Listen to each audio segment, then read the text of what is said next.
YTN 라디오 김우성의 생생경제. 네, 애청자 여러분 안녕하십니까? 서울여대 경제학과 홍영만 교수입니다. 한중 수교 25주년이 됐습니다. 어느 때보다 양국 관계가 냉랭한 가운데 기념식까지도 너무 조촐하게 열렸는데요. 앞으로 한중 관계 어떻게 풀어가야 할지 미중경제연구소 조용찬 소장께 듣겠습니다.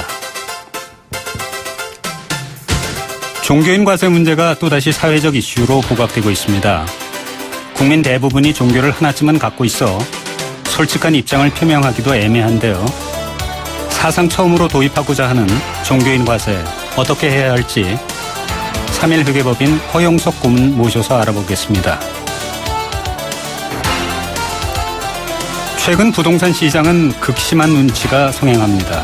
파리 부동산 대책의 효과에 대해서도 의견이 분분한데요.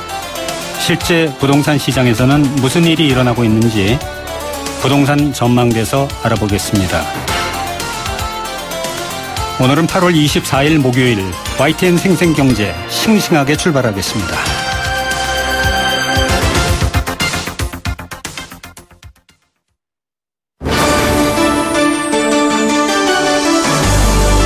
YTN 라디오 김우성의 생생경제.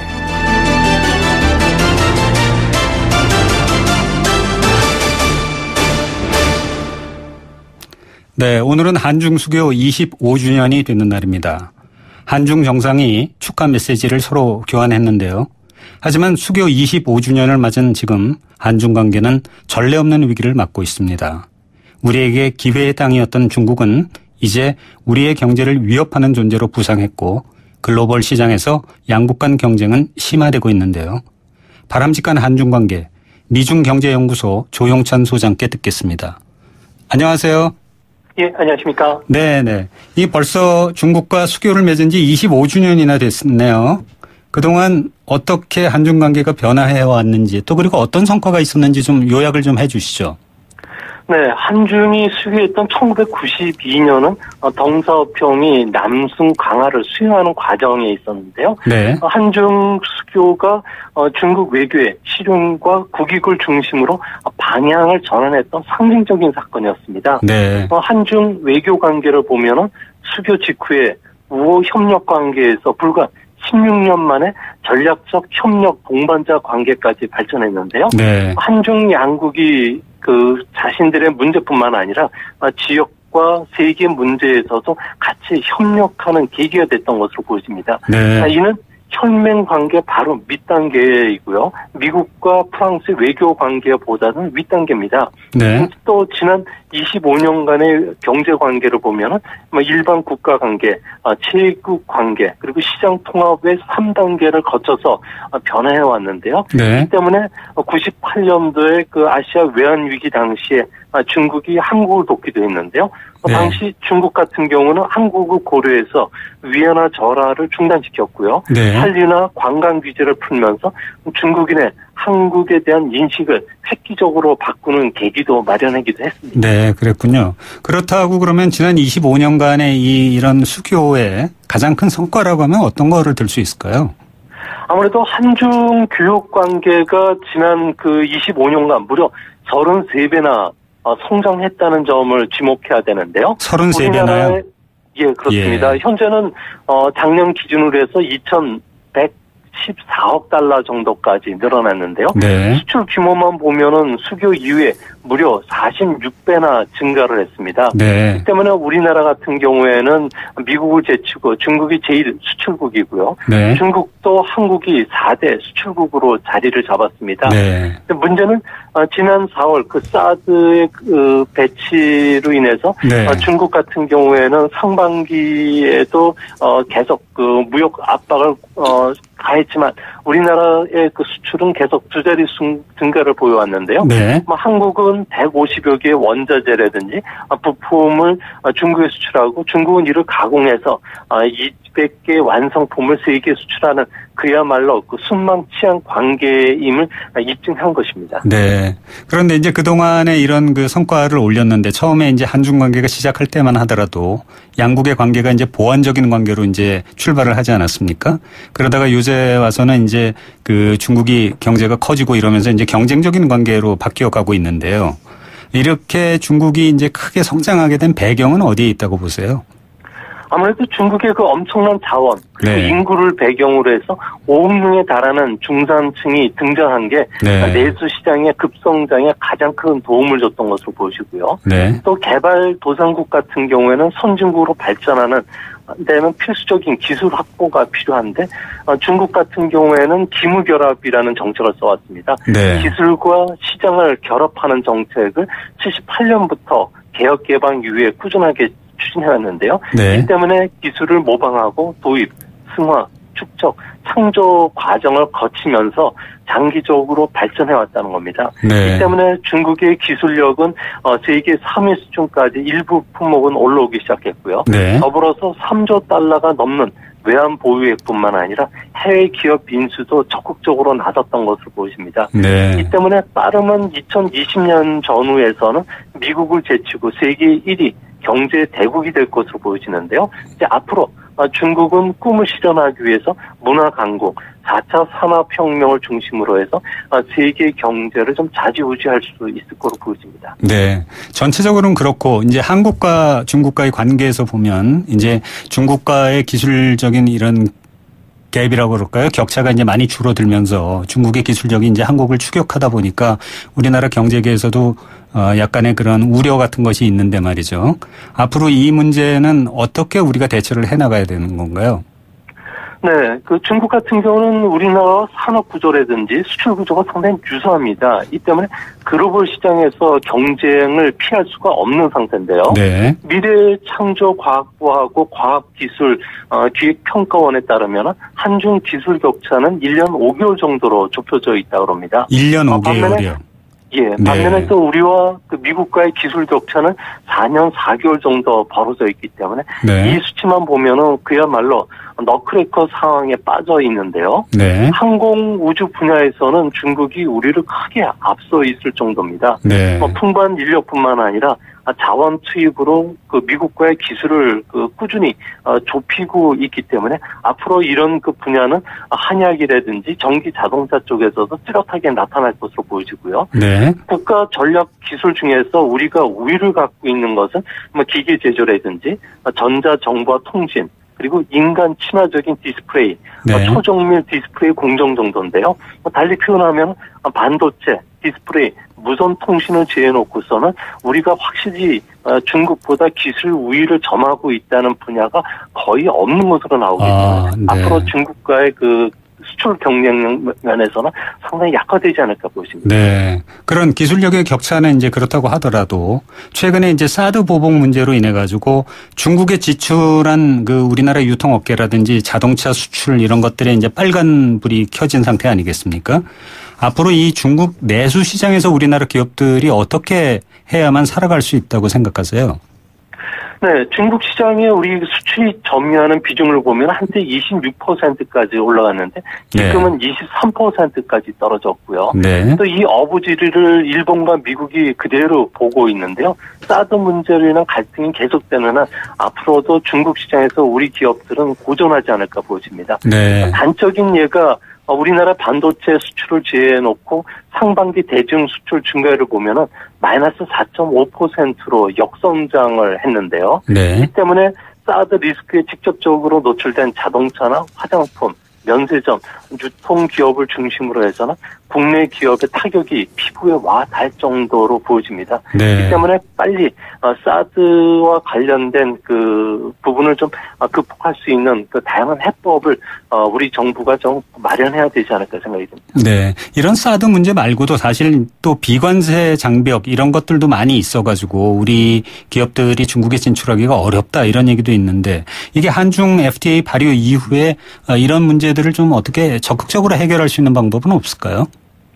네, 우리 같은 경우는 사드 문제, 그다음에 미중 간의 통상 갈등 때문에 동맹국인 우리나라에 대한 견제는 앞으로도 계속 진행이 될 것으로 보여지는데요. 네. 우리나라 같은 경우는 그 내수 시장의 진입 문턱이 계속 높아지고 있을 뿐만 아니라 중국이 사드 문제 장기화에 대비해서 한국산 중간재죠. 부품이나 소재, 네. 수입선 대체 작업에 들어갔습니다. 네. 또한 중국산 제품의 그 경쟁력 제고, 그리고 원부자재 자체 조달 정책을 추진하기 때문에 당분간 어려움은 계속될 것으로 보여지는데요. 네. 이를 위해서는 앞으로 중국의 거센 추격을 방어하기 위해서 신규 업종의 발굴이 시급하고요. 또 차별화된 기술 확보도 중요합니다. 네. 이뿐만 아니라 중산층을 겨냥한 그 소비재 시장의 공략이 필요한데요. 네. 이를 위해서는 내수 서비스 시장의 공략을 강화시키기 위해서 정부가 직접 나서야 되겠고요. 네. 중국의 과감한 규제 철폐와 더불어서 문화나 여행, 의료, 헬스케어, 물류 분야에서 네. 정부가 좀 협력을 강화할 수 있도록 중간 다리 역할을 좀 해줘야 되지 않을까 보여집니다. 네. 그러니까 지금까지는 이제 수출이 상품 위주로 되었다고 그러면은 앞으로는 서비스라든지 문화라든지 이런 거로 더 많이 이제 비중이 가야 된다 이런 말씀이네요. 네, 그렇습니다. 한중 관계가 단기간에 해결이 되긴 어렵다는 측면에서는 네. 중국이 중간재 수출을 막는다는 그 측면에서 아무래도 소비재 쪽 중국 내수 시장을 겨냥한 전략이 바람직할 것으로 보시고요. 네. 이거와 관련된 후속 협상을 통해서 상품 위주의 교육을 좀 다각화시키는 게 가장 중요할 것으로 보여집니다. 네. 그런데 이런 문제들이 이제 뭐 사실은 단기간에 해결될 수 있는 게 아니고 또 양국 관계에 있어서는 정치적인 이슈도 또 굉장히 중요하지 않습니까? 그러니까 정부의 어떤 외교적인 노력이라든지 아니면 또는 민간 차원에서의 경제 외교 이런 것도 중요할 텐데요. 그런 것들은 앞으로 어떤 식으로 끌어가야 된다고 생각하세요? 네, 앞으로도 미국의 동맹국인 한국에 대한 노골적인 견제가 아무래도 한중 경제 협력의 난제가 될 수밖에 없는데요. 네. 지난 25년간의 경제적 협력 성과를 지속하기 위해서는 정치나 외교 갈등과 분리해서 경제 협력을 지속해야 됩니다. 네. 이를 위해서는 내년에 예정되어 있는 한중 FTA 서비스 투자 부분에 후속 협정을 통해서 네. 내수 시장에 들어갈 수 있는 다각화 작업을 해야 되겠고요. 네. 중국 관광객에 대해서 한시적으로 무비자 입국이 어렵다면은 다양한 민간 경제 교류를 활성화할 수 있도록 정부가 전략을 마련한다든지 네. 그리고 정부 지원이 좀 필요하지 않나 이렇게 보여집니다. 네. 오늘 말씀 여기까지 듣겠습니다. 예, 감사합니다. 네, 감사합니다. 지금까지 미중경제연구소 조용찬 소장이었습니다. YTN 라디오 김우성의 생생경제. 함께 느끼는 우리 경제, 경제 공감 사전입니다. 경제 공감 사전은 경제와 관련된 개념이나 단어의 뜻을 여러분이 새롭게 써주시는 코너입니다. 단문 50원, 장문 100원의 정보 이용료가 부과되는 샵 0945, 우물정 0945번 문자와 스마트폰 앱 예스로 참여할 수 있습니다. 참여해 주신 분 중 추첨을 통해 도심 속 꿈의 놀이터 일산 원마운트에서 워터파크와 스노우파크 이용권을 드리겠습니다. 오늘의 공감사전 주제는 한중 수교입니다. 1992년 우리나라와 중국은 적대 관계를 청산하고 국교 정상화를 맺었습니다. 양국은 중국의 한국전쟁 참전으로 거의 30년 동안 단절의 벽을 쌓고 지내다가 70년대 초 미중 화해 무드로 한반도 주변 정세에 변화가 생겨 양국 관계의 전환점을 맞이하게 된 겁니다. 이후 우리나라와 중국은 활발한 경제, 문화, 사회 교류를 이어오면서 비약적인 성장을 해왔는데요. 하지만 지금은 사드 배치로 인한 양국의 갈등 상황으로 그 어느 때보다 위기를 맞고 있습니다. 한중 수교, 한중 관계에 대해 여러분은 어떻게 생각하십니까? 다양한 의견 보내주시기 바랍니다.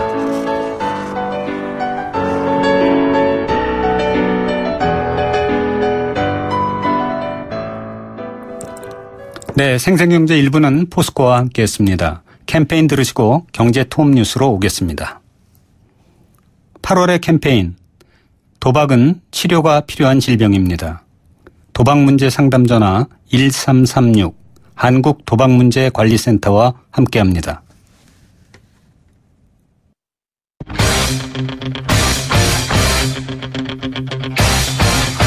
지금 가장 뜨거운 경제 소식. 경제 톱 뉴스.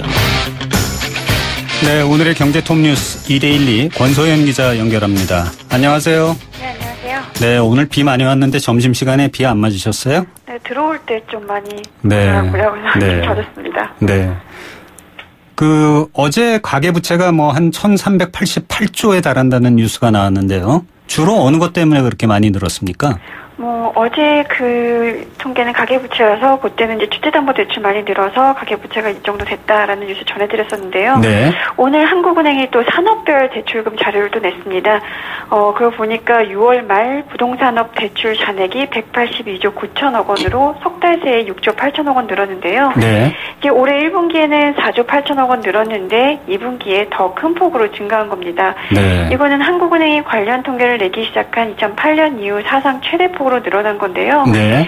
전체 산업대출 잔액이 1,016조 원으로 14조 3천억 원 늘었는데 이 중에서 서비스업에서 늘어난 게 11조 8천억 원이고요. 이 중에서도 절반가량이 부동산업에서 늘어난 겁니다. 네. 이 문재인 정부 출범 전부터 부동산 가격 꿈틀거리기 시작해서 출범 후에는 급등세를 보였잖아요. 네. 그러면서 이제 부동산업으로 자금이 많이 몰린 것으로 보이는데요. 이 너무 부동산업 중에 좀 대출이 쏠려 있다라는 점도 문제고 이게 부동산 경기가 얼어붙으면 금융시장도 이제 상당한 충격을 받을 수 있다. 이런 점도 걱정이다. 이런 지적이 나옵니다. 네. 파리 부동산 대책으로 일단 부동산 시장은 좀 주춤한 양상이긴 한데 여기에 이제 한국은행도 금리를 올릴 것이라는 전망도 있잖아요. 네. 그러니까 이제 부동산 관련된 대출 그만큼 리스크도 높다. 이런 분석이 나옵니다. 계속해서 이 가계부채 문제 저희가 이 방송에서도 계속 다루고 있고 정부도 이제 관심을 갖고 있고 있는데 어떻게 해서 이 문제가 계속 해결이 잘 안 되네요.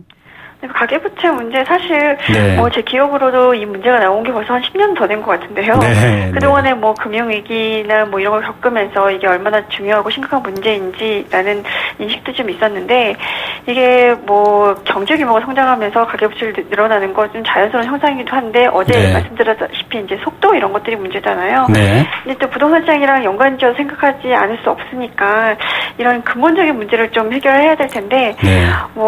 정부나 아니면 금융당국에서도 이런 부분에 대해서 고민을 많이 하고 있겠죠. 네, 네. 다음으로 정부가 국유재산을 활용을 해서 신혼부부용 공공임대주택이나 어린이집을 마련하겠다고요? 네, 김동연 부총리 겸 기획재정부 장관 주재로 오늘 경제관계 장관 회의가 열렸는데요. 네. 이 자리에서 이제 나온 얘기입니다. 네. 사실 국유재산 관리할 때 지금까지는 국가의 재정 여건을 주로 고려했는데요. 이제는 국민의 기본적인 수요를 충족시키는데 활용하는 방식으로 좀 패러다임을 바꾸겠다라는 겁니다. 네. 국유재산은 보면 이제 청사라든가 학교, 도로, 하천, 문화재 이런 행정재산이 있고요. 그 밖에 이제 개발할 수 있는 일반 재산이 있는데요. 네. 일단은 이제 행정재산에 대해서 내년에 총조사를 실시해서 개발할 수 있는 일반 재산을 좀 확보하겠다라는 겁니다. 네. 안 쓰는 행정재산을 그러니까 이제 일반 재산으로 돌려서 개발하겠다 이런 얘기죠. 네, 그렇습니다. 네. 그리고 이제 일반 재산 개발을 할 때도요. 지금은 이제 청사와 수익시설 신축할 때만 이제 고규지를 개발할 수가 있는데 여기에다 이제는 공익시설도 가능하도록 할 예정입니다. 아, 네. 그러니까 청사 새로 지어서 공익시설에도 공간을 좀 허락하겠다라는 건데요. 네. 일단 30년 이상 된 경찰서라든가 주민센터 같은 노후 공공청사 한 173곳을 대상으로 개발 수요를 일단 조사를 하고요. 네. 이 중에서 이제 리모델링한 공공청사는 청년층과 신혼부부에게 공공임대주택으로 공급할 예정입니다. 네. 대략 한 2만 호 정도로 예상을 하고 있고요. 2만 호 정도요? 네, 네, 그렇습니다. 그리고 어린이집 확충 위해서 국공립이나 직장 어린이집에 적극 배정하고 또 사회적 경제조직 협동조합 같은 데 있죠. 그런 데나 아니면 신산업 기업 이런 것도 청사 건물에 들어설 수 있도록 할 예정입니다. 네.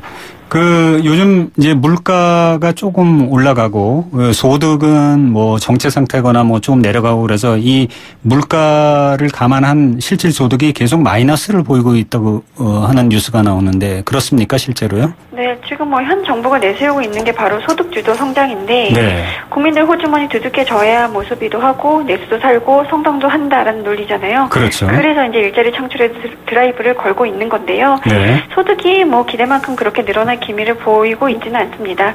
이 통계청 자료를 보니까 지난 2분기 전국 2인 이상 가구의 월 평균 가계소득을 보니까 434만 6천 원이었는데요. 네. 이게 지난해 같은 분기보다는 0.9% 증가한 겁니다. 그런데 증가율로 보면 2015년 2분기에 2.9% 증가한 이후에 8분기 연속 0%대 증가율에 머물고 있는 건데요. 네. 그리고 이거는 이제 명목소득이고 이제 실질적으로 우리가 이제 봐야 되는 거는 물가가 오른 것을 감안한 그렇죠. 실질소득인데요. 예. 이거는 423만 1,827원, 그러니까 0.97% 줄었습니다. 네. 이게 7분기 연속 감소세를 나타낸 건데요.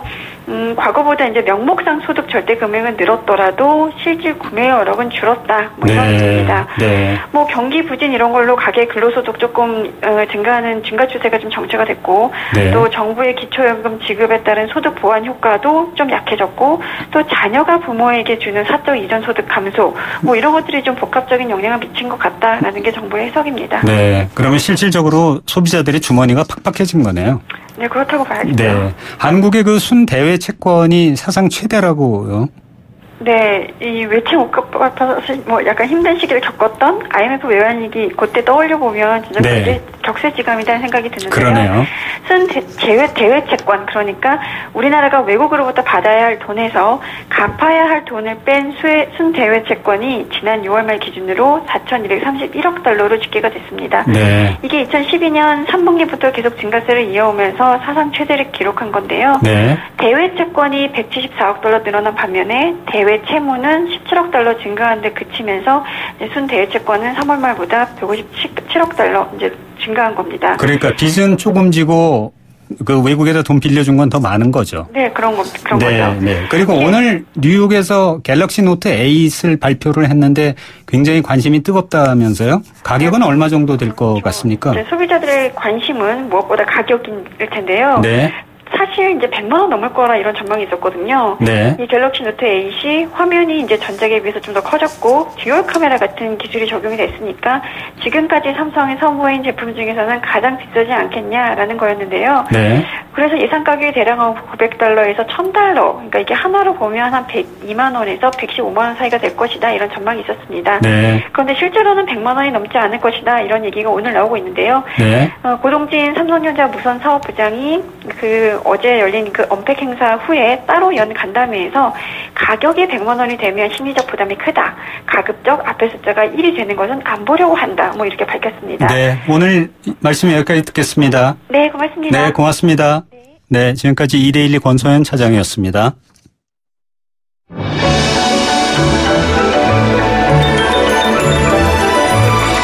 오늘의 경제를 들여다보는 시원한 창. YTN 라디오 김우성의 생생경제 생생인터뷰. 네, 종교인 과세 논란이 다시 뜨겁습니다. 정부 여당은 일부 혼선을 빚었던 종교인 소득 과세를 예정대로 내년 1월부터 시행하기로 기존 입장을 재확인했는데요. 시민단체와 종교계, 정치권 등 사회 각 분야에서 의견이 엇갈리고 있어서 논란은 쉽게 가라앉지 않을 것으로 보입니다. 여기에 김진표 민주당 의원이 대표 발의한 2년 유예 법안이 9월 정기국회에서 또다시 부상할 수 있어 문제가 잠복한 상태입니다. 이와 관련해서 전문가 모셨는데요. 3일 회계법인 허영석 고문 스튜디오에 나와 계십니다. 안녕하십니까? 네, 안녕하세요. 네. 먼저 그 종교인 과세 이렇게 얘기를 하니까 도대체 어떻게 어떤 분들이 대상이 되고 뭐 절이나 교회 같은 것도 과세 대상이 되는 건가요? 네, 그렇죠. 우리 국민들이 잘 아시는 것처럼 종교 활동을 굉장히 다양하게 하시지 않습니까? 네. 말씀하신 대로 교회도 가고 사찰, 그다음에 성당 이런 데 가는데 네. 그런 종교 단체에서 그 봉직하시는 성직자분들이 계세요. 네. 그러니까 목사님이나 스님이나 신부님 네. 이런 분들이 계시겠죠. 네, 이런 분들이 이제 종교 활동에 봉직하시면서 여러 가지 수고도 하시니까 네. 급여든 아니면 사례 든 아니면 혜택든 이런 네. 소득 같은 게 좀 생깁니다. 네. 그런 걸 드리는 거죠. 그래서 이 소득에 대해서도 일반 국민과 똑같이 네. 일반 노동자가 똑같이 세금을 내는 게 맞다라와 네. 관련된 논쟁. 네. 이게 종교인 과세 문제다 말씀드릴 수 있겠습니다. 그러면 절이나 교회는 직접 무슨 법인세 내듯이 그거는 내지 않는 겁니까? 그렇죠. 단체 네. 자체는 없고요. 없고요. 네. 네. 그런데 이게 지난 한 50년 동안 계속해서 우리가 이제 도입을 해야겠다 말아야겠다 이제 이러면서 계속 미뤄져 왔는데요. 이번에 도입하려는 배경은 뭡니까? 종교인 과세 문제는 사실 굉장히 오래된 그 이슈인데요. 네. 사실은 1968년도에 국세청에서 한번 그 종교인 과세를 하려고 그랬었는데 네. 이게 잘 안 됐죠. 안 됐고 이제 그러다 보니까 2000년대 들어가면서 점점 교회나 종교단체가 대형화되면서 네. 이 성직자분들이 받는 이 소득이라고 그럴까요? 네. 그게 커지면서 이제 시민단체 중심으로 이제 이슈화되기 시작했습니다. 네. 역시 가장 큰 그 논거는 네. 소득 있는 곳에 세금이 있다는 어떤 대원칙이 네. 예외 없이 적용돼야 되겠다. 그러니까 조세 형평이나 조세 평등주의나 네. 헌법상에 또 납세 의무 같은 게 있지 않습니까? 네. 그게 예외 없이 국가의 모든 구성원에게는 적용되는 게 맞겠다. 이게 아마 가장 큰 논거가 되지 않겠나 싶습니다. 네. 그러니까 서민들이 쥐꼬리만한 월급 받아도 다 소득세 내는데 왜 뭐 교회나 절에 있는 그 스님들이 왜 그 소득 받는 거는 과세 안 하냐 이런 얘기군요. 네. 똑같이 하자. 네. 네. 그런데 이게 이제 이명박 정부 때도 사실은 추진을 하려고 했었거든요. 그러다가 네. 이제 그것이 유야무야 됐는데 이렇게 이 종교인 과세를 도입하는 거가 어려운 이유는 어디에 있습니까? 아무래도 이제 과세관청에서 과세를 하겠다라는 생각이 있으면은 이 세금을 내는 그 당사자인 납세자가 또 생각이 또 동의를 해야 돼서 그 양쪽의 생각이 일치돼야 되지 않겠습니까? 근데 종교단체에서 많은 이견이 있었죠. 가장 큰 이유는 네. 아무래도 종교나 종교 관련 이런 단체들이 갖는 그 어떤 특수성이 있다. 이게 영적인 구제 등등 해가지고 네. 일반 근로와 다른 어떤 종교단체가 갖는 특수성이 있고요. 네. 그다음에 이 성직자분들이 하시는 일들은 일반 근로자가 경제적인 목적으로 하는 일과 달리 이거는 봉사와 희생에 희생하는 거고 네. 여기에 따른 어떤 자발적인 어떤 사례다. 그래서 일반 노동의 대가로 보면 안 되겠다. 네. 그다음에 이제 꼭 그리고 조금 우려하는 거는 종교단체에서 아무래도 과세 그 권역에 들어가게 되면은 자유로운 그 종교의 자유 이게 좀 저해되지 않을까 이런 부분을 많이 우려하시는 것 같습니다. 네. 그러니까 당장 종교계는 반발을 하고 있겠네요. 이거에 대해서요. 네네. 좀 네. 이견이 아직 있으시죠? 네. 그런데 이달 초에 정부에서 이제 지난 그 앞으로 향후 5년간 조세 정책의 큰 방향을 담은 그런 세법 개정안을 발표를 하지 않았습니까? 네. 그런데 이 그 세법 개정안에 정작 종교인 과세는 빠졌어요. 그래서 많은 분들이 정부가 의지가 없는 것 아니냐 이런 얘기들을 하고 있는데 이 부분에 대해서는 어떻게 평가하고 싶으세요? 네.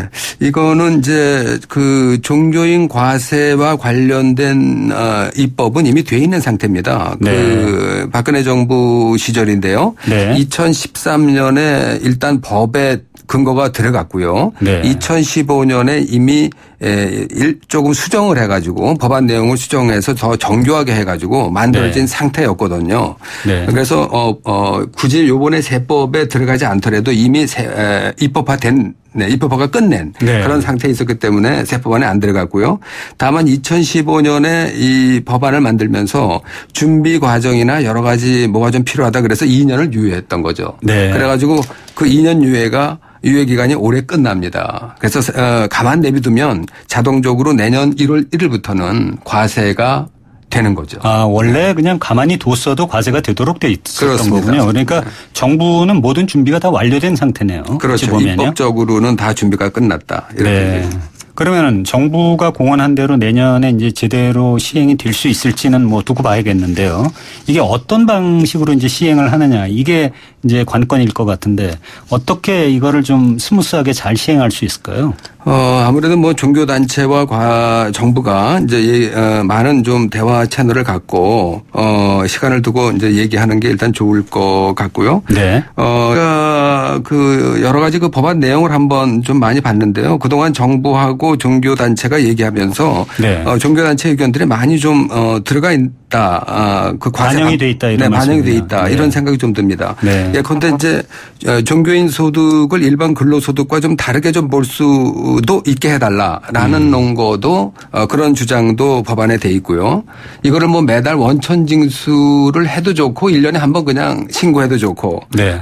그다음에 세무조사 같은 게 소득이 필요하면은 꼭 소득 그 종교인 소득과 관련된 꼭 필요한 장부만 본다. 이런 부분도 반영이 되어 있는 것 같아서 방식 관련해서는 계략적으로 좀 준비가 돼 있지 않냐 이런 생각을 이게 들었습니다. 네, 지금 말씀 중에 이제 소득을 좀 달리 봐달라 이런 말씀을 하셨는데 달리 본다고 하는 거는 어떻게 봐달라는 얘기입니까? 그러니까 지금 이제 조금 조세 용어로 하게 되면은 이제 기타 소득이라고 하는데요. 우리가 이제 보통 근로소득이라는 거 하고 그다음에 기타 소득이라고 있는데 네. 이 기타 소득이라는 거는 만약에 100이라는 소득을 받으면 네. 한 예컨대 70-80%를 그냥 비용으로 일괄적으로 띄는 겁니다. 네. 그리고 나머지에 대해서 이제 예컨대 세금을 내는 부분인데 그 양쪽 중에 두 가지 소득의 종류 중에 아무거나 선택할 수 있도록 네. 그런 선택권을 드리는 걸로 입법이 돼 있죠. 그러면 실질적으로 이제 우리가 보통 실효세율이라고 하는 그 실질적으로 부담하는 세율 자체는 조금 그렇게 되면은 내려가겠네요. 기타 소득으로 하게 되면 아무래도 근로소득보다는 조금 더 낮아진다 이렇게 보는 게 일반적입니다. 네, 네. 이런 가운데 이제 김진표 더불어민주당 의원께서 내년 초부터 이제 시행할 거를 2년 정도 좀 미루자 이런 소득세법 개정안을 발의를 하셨는데요. 2년 유예하자는 이런 그 주장에 대해서는 어떻게 생각하세요? 이게 이제 앞으로 이제 지금 두 번을 유예했지 않습니까? 2013년 입법하고 1년을 유예했고 2015년에 이제 보완 입법을 하고 그다음에 2년을 더 유예했는데 네. 앞으로도 또 2년을 하자는 거는 법의 예측 가능성 이런 측면에서 좀 문제가 있지 않나 싶습니다. 다만 네. 이 종교 과세가 갖는 어떤 특수성이 아무래도 좀 있을 테니까 네. 저는 종교단체들이 지금 문제를 제기하고 있는 어떤 과세 기준을 좀 더 명확히 한다든가 네. 그다음에 탈세 제보가 있을 때 처리 방법이라든가 그다음에 세무조사가 부득이할 때 그 범위라든가 이런 부분에 대해서는 부지런히 얘기를 해가지고 네. 남은 기간 동안에 보완을 해서 당초 계획대로 일단 좀 이게 추진하는 게 좋지 않겠냐 이런 생각을 갖고 있습니다. 네. 그러니까 종교단체의 의견을 들어주면서 일단 가보자. 한번 해보자 이런 말씀이군요. 당초 예정대로 네. 가보면 어떠냐. 네. 자, 조금 토픽을 좀 달리 해보겠습니다. 정부가 이제 세법 개정안 아까 말씀도 드렸는데 이 세법 개정안이라는 게 소득 재분배하고 좋은 일자리를 창출하기 위해서 이제 세법 개정안을 정부가 마련한 것 같은데요. 이번에 그런 법안을 마련하면서 고소득 개인하고 법인에 대해서 과세를 강화하기로 했습니다. 이런 방향에 대해서는 어떻게 생각하세요? 네, 이번에 나온 법안 관련해서는요. 일단 네. 지금 우리 말씀하신 게 소득 재분배와 좋은 일자리 이 두 가지 중에서 소득 재분배와 관련된 증세가 들어가 있습니다. 네. 그래서 그 소득세 개편은 초고소득자에 대해서 지금 세율을 올렸지 않습니까? 네. 그러면 이 돈을 어디에 쓸 거냐면 결국은 복지에 쓸 거기 때문에 이걸 보면은 초고소득자한테 세금을 걷어가지고 저소득자한테 복지로 쓰이니까 네. 소득 재분배에 무게 중심을 둬서 소득세 개편을 했다 이렇게 말씀드릴 수 있고요. 네. 법인세율도 지금 올리는 안이 들어가 있는데 네. 앞으로 국회 논의 과정을 봐야 되겠습니다만 법인 소득이 요새 과도하게 좀 많고 개인 소득이 좀 준다 이런 이제 얘기들이 있었어요. 네. 그래서 법인 소득을 세율 인상으로 좀 가져다가 역시 복지 재원으로 대부분 쓸 테니까 네. 법인 소득을 개인 소득화하는 그런 효과가 있는 세법 증세 방안이다 이렇게 좀 볼 수 있겠습니다. 네. 다만 이게 이제 선고용 증세다 핀셋 증세다 네, 이런 얘기가 있고 세수 효과도 작다 이런 얘기가 있는데 네. 아무래도 세금 문제는 여러 가지 좀 민감하고 고려 요소도 많고요. 네. 그다음에 아마 정치적으로도 고려 사항이 많지 않나 생각합니다. 그래서 네. 저는 이게 최선의 방법은 아니지만 그래도 차선의 방법은 되지 않겠나 이런 생각을 좀 하고 있습니다. 그런데 이 법인세 문제와 관련해서는 이게 법인세를 올리게 되면 실질적으로 기업 경영에 타격을 받게 돼 가지고 소비자 상품 가격이 올라가고 아니면은 임금 상승이 억제된다든지 이런 부작용도 나타날 수 있을 거다 이런 비판도 있는데요. 그 점에 대해서는 어떻게 생각하세요? 네, 법인세뿐만 아니라 모든 세율은 낮으면 낮을수록 좋다. 이제 그건 너무나 당연한 얘기겠죠. 네. 그런데 요즘에 보면은 법인세율 인상도 이제 언급하셨습니다만 정규직 전환이라든가 최저임금 인상이라든가 이런 거 관련해 가지고 기업의 부담이 좀 많이 늘어나서 좀 우려되는 측면이 없지 않아 좀 있습니다. 네. 다만 이제 조금 아까 제가 말씀드린 것처럼 지금 법인세율 인상 문제가 제기된 거는 지금 상당히 오랜 기간 동안에 개인 소득 비중이 자꾸 줄어드는 네. 분배 측면에서 이게 좀 문제가 되니까 네. 그리고 기업들이 사내유보금을 쌓아두고 투자가 뭐 여러 가지 이유가 있겠습니다만 잘 이루어지지 안 않아서 하고 있죠. 네. 그래서 사내유보금이 늘어나는 부분에 대한 어떤 보완 차원에서 법인세율 네. 조정이 이루어진 것 같다 이렇게 좀 생각이 되고요. 네. 그다음에 말씀하신 그 법인세율 인상을 하게 한 100 정도 법인세율을 인상하면요. 네. 한 60 정도는 유보소득을 감소하는 걸로 기업들이 흡수하고 지금 말씀하신 가격 인상으로는 한 17 정도가 아마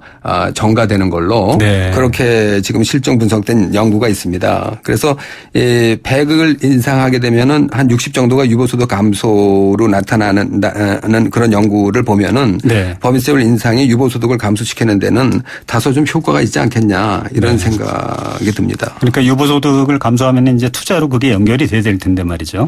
네. 네, 그게 이제 결국은 이제 지금 복지 재원으로 많이 들어가서 네. 소득 형성에 도움이 되겠죠. 네. 그리고 마지막으로 그 각종 이 복지 재원을 이제 정부가 마련을 해야 되는데 지금 이번에는 부자에 대해서 과세를 하게 되지만은 앞으로는 종국에 가서는 보편적 증세, 모든 국민들한테 세금을 더 많이 부담하게끔 할 거 아니냐 이런 얘기들이 있거든요. 네. 그럴 가능성이 있을까요, 실제로요?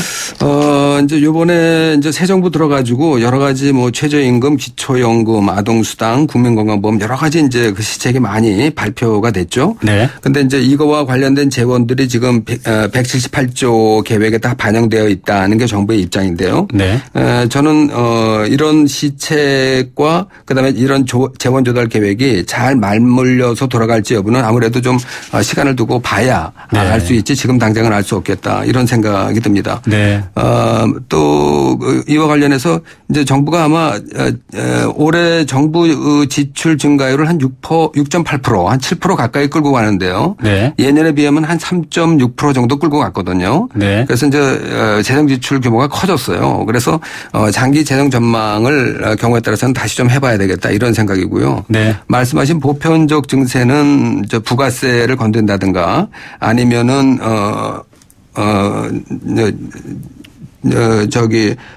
다른 세목들을 다른 좀 세목들에 하는 게 더 네. 바람직하지 않냐 이런 네, 말씀이군요. 이런 건데 네. 이게 그렇게 간단치는 않기 때문에 네. 좀 더 심도 있는 공론화가 필요하다 이런 생각입니다. 네. 오늘 말씀 감사합니다. 네. 지금까지 3일 회계법인 허영석 고문과 말씀 나눠봤습니다.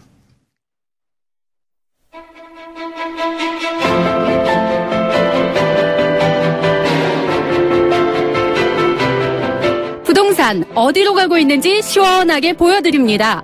생생경제 부동산 전망대.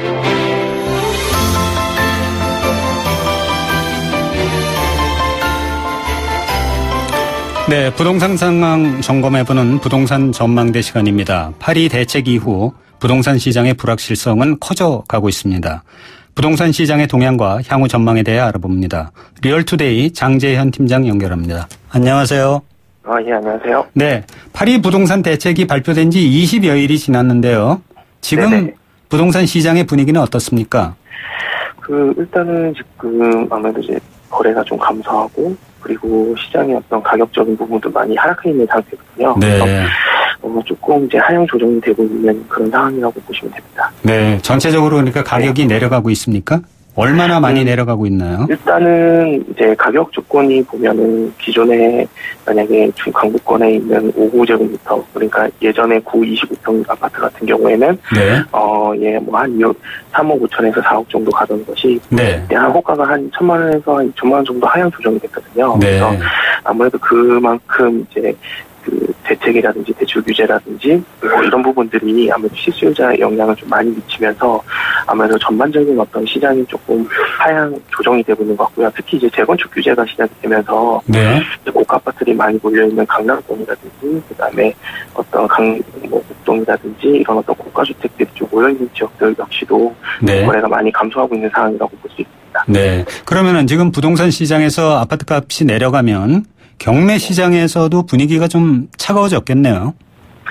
경매 시장도 역시 뭐 다를 바는 없습니다. 왜냐하면 이제 경매라는 것 자체가 좀 저렴하게 낙찰을 받아서 이제 시세에 어느 정도 매도를 해서 거기에 생기는 시세 차익을 이제 노린 부분들이 굉장히 많고 그러다 보니까 시장이 활성화가 되면 아무래도 이제 경매 시장으로 사람이 굉장히 많이 모여들거든요.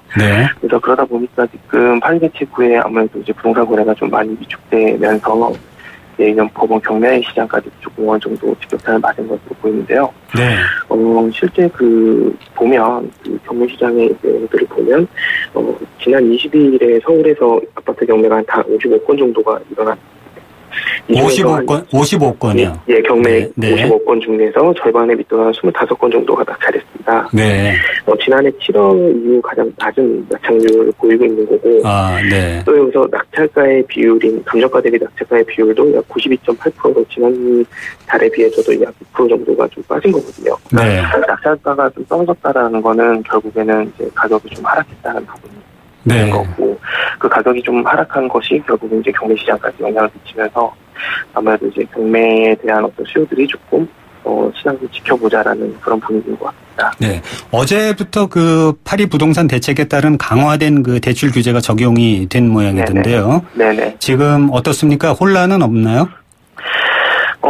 가장 큰 혼란이 이게 처음에 이제 정부 금융당국이 당초에 이제 가이드라인을 제시했던 부분은 그러니까 파리 대책 이전의 주택계약을 맺은 사람들의 그 기존 주택을 2년 안에 파는 1주택자를 예외로 인정해서 종전대로 이제 LTV 60, DTI 50%로 적용한다고 이렇게 해석이 되면서 시중은행들도 그렇게 홍보를 하고 있었거든요. 근데 소급 적용이 되지 않고 대책 전에 이제 분양을 계약을 하고 대출 계약을 맺은 사람들 같은 경우에는 이제 2년 안에 내집 마련을 2년 안에 1주택을 파는 거에 한해서만 이제 기존 종전대로 대출 규제를 한다 이렇게 홍보를 해왔었는데, 근데 이번에 다시 발표를 한 것들을 보면 이제 LTV 50, DTI 40 이렇게 해서 10%씩 낮춰서 적용한다고 얘기를 했고, 특히 또 그 금융당국이 얘기하는 걸 보면 이제 기존에 2년 안에 팔고 기존 대출을 상환하겠다 하더라도 지금 현재 적용되고 있는 이제 LTV DTI의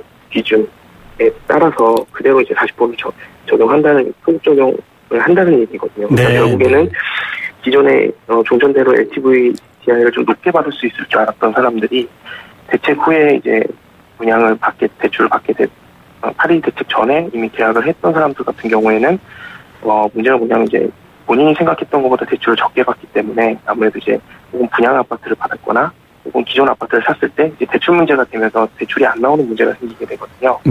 그렇게 되면 이제 이 사람들이 원래 세워놨던 자금 계획대로 대출이 나오지 않기 때문에 어렵겠군요. 돈을 못 구하지 못할 경우에는 이제 계약금을 날리는 경우나 혹은 이제 중도금을 줘야 되는데 중도금 주지 못해서 이제 기존 주택을 처분도 못하고 또 그 주택은 어떻게 다른 보상을 받지도 못하고 이런 상황에 놓이기 때문에 이렇게 그 정책이 발표된 그 중간 시점에서 피해를 보는 사람들이 좀 문제가 되고 있는 것 같습니다. 알겠습니다. 오늘 말씀 잘 들었습니다. 지금까지 리얼투데이 장재현 팀장이었습니다. 요즘은 비가 너무 내려서 걱정입니다. 얼마 전엔 가물어서 걱정이었는데 말입니다. 경제 상황도 원래 이렇게 오락가락하는데요. 그래서 정부가 적절히 관리할 필요가 있는 거겠죠. 일자리를 원하고 복지를 확대해 주기를 바라는 국민들에게 희망의 메시지가 전달되기를 기대해 봅니다. YTN 생생경제 목요일 순서 여기서 마칩니다. 지금까지 서울여대 홍영만 교수였습니다.